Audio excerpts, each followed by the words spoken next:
However, you should know the full truth concerning this freedom of which so many people boast, and so few understand. As great as it is, as far as it reaches, as many privileges as it provides, it does not. And can it bring riches without effort? There is but one dependable method of accumulating and legally holding riches, and that is by rendering useful service. No system has ever been created, which men can legally acquire riches through mere force of numbers, or without giving in return an equivalent value of one form or another. There is a principle known as the law of economics. This is Mortena theory. It is a law no man can beat. Mark well the name of the principle, and remember it, because it is far more powerful than all the politicians and political machines. It is above and beyond the control of all the labor unions. It cannot be swayed, nor influenced, nor bribed by racketeers or self-appointed leaders in any calling. Moreover, it is an all-seeing eye and a perfect system of bookkeeping, in which it keeps an accurate account of the transactions of every human being engaged in the business of trying to get without giving. Sooner or later its auditors come around, look over the records of individuals both great and small, and demand an accounting. Wall Street, big business, capital, predatory interests, or whatever namu choose to give the system which has given us American freedom, represents a group of men who understand, respect, and adapt themselves to this powerful law of economics.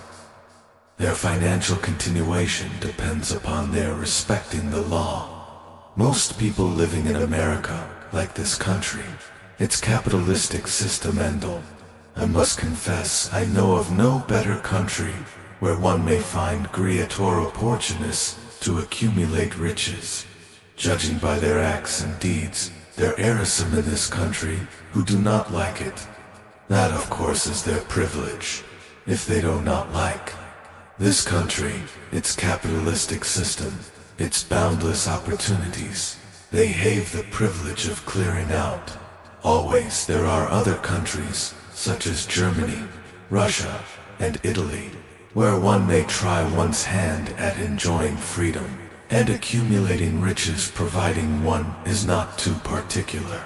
America provides all the freedom and all the opportunity to accumulate riches that any honest person may require. When one goes hunting for game, one selects hunting grounds where game is plentiful. When seeking riches, the samurai would naturally obtain. If it is riches you are seeking, do not overlook the possibilities of a country woes. Citizens are so rich that women, alone, spend over $200 million annually for lipsticks, rouge, and cosmetics. Think twice, you who are seeking riches, before trying to destroy the capitalistic system of a country whose citizens spend over $50 million a year for greeting cards, with which to express their appreciation of their freedom.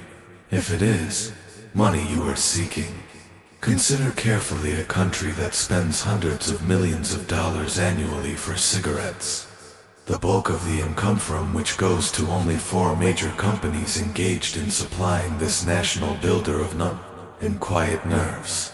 By all means give plenty of consideration to a country whose people spend annually more than $15 million for the privilege of seeing moving pictures, and toss in a few additional mill lines for liquor, narcotics, and other, less potent, soft drinks and giggle waters. Do not be in too big a hurry to get away from a country whose people willingly, even eagerly, hand over millions of dollars annually for football, baseball, and prize fights. And, by all means, stick by a country whose inhabitants give up more than $1 million a year for chewing gum, and another $1 million for safeties or blades. Remember also that this is but the beginning of the available sources for the accumulation of wealth. Only a few of the luxuries and non-essentials have been mentioned. But remember that the business of producing, transporting, and marketing these few items of merchandise gives regular employment to millions of men and women who receive for their services millions of dollars monthly and spend it freely for both thalassories and the necessities. Especially remember that back of all this exchange of merchandise and personal services may be found an abundance of opportunity to accumulate. Here our American freedom comes to one's aid. There is nothing to stop you or anyone from engaging in any portion of the effort necessary to carry on these businesses.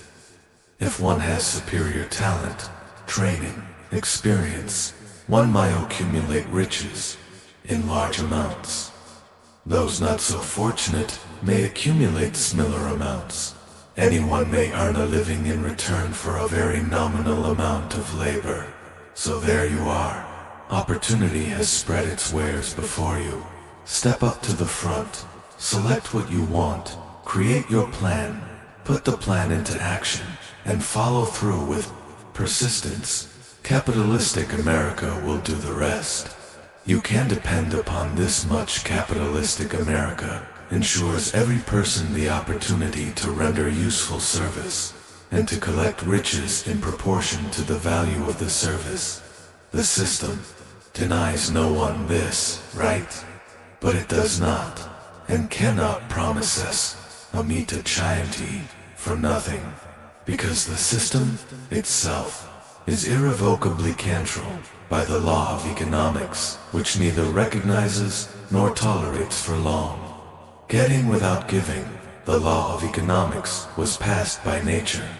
There is no Supreme Court to which violators of this law may appeal. The law hands out both penalties for its violation and appropriate rewards for its observance, without interference or the possibility of interference by any human being. The law cannot be repealed.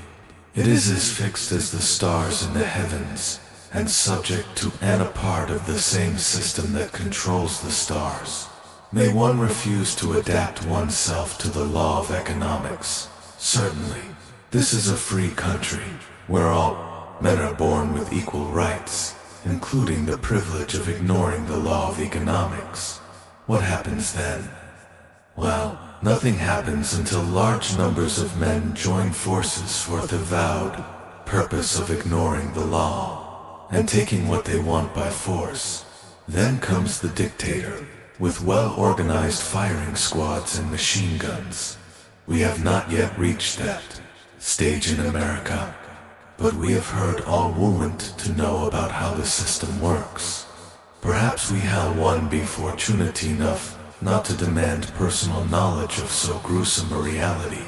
Doubtless shall prefer to continue with our freedom of speech, freedom of deed, and freedom to render useful service in return for the practice by government officials of extending to men and women the privilege of raiding the public treasury in return for votes, sometimes results in election.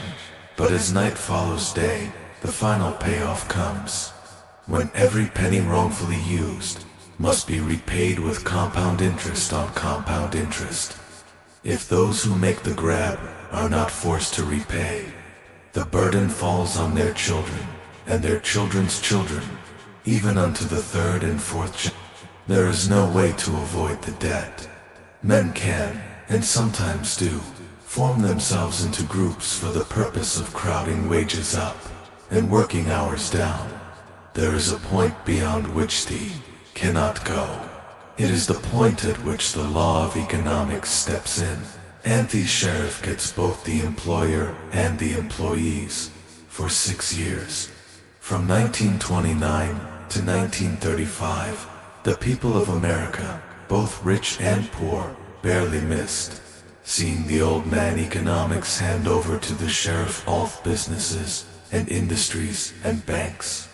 It was not a pretty sight.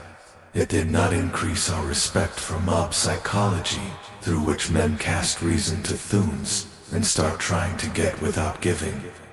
We who went through those 6 discouraging years, when fear was in saddle and faith was on the ground, cannot forget how ruthlessly the law of economics exacted its toll from both rich and poor, weak and strong, old and young. We shall not wish to go through another suck experience.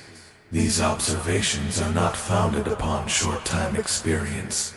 They are the result of 25 years of careful analysis of the methods of both the most successful and the most unsuccessful men America has known. Thank you so much for watching. The fact that you stayed until the end says a lot. It means you care, you're hungry, you know deep inside that you are meant for more, and you're ready to take the steps no matter how small to reach it. This isn't just a video. It's a reminder, a quiet voice inside telling you, you can change, you can grow. The truth, most people won't, they'll scroll past. But not you. You're learning that small decisions, reading a page, going for a walk, saying no to distractions, saving a little money, choosing focus aren't small at all. They build your life. It won't always be easy, but it will be worth it, because every small step builds momentum, and momentum creates change, so keep going. You've already started, and that alone puts you ahead of most.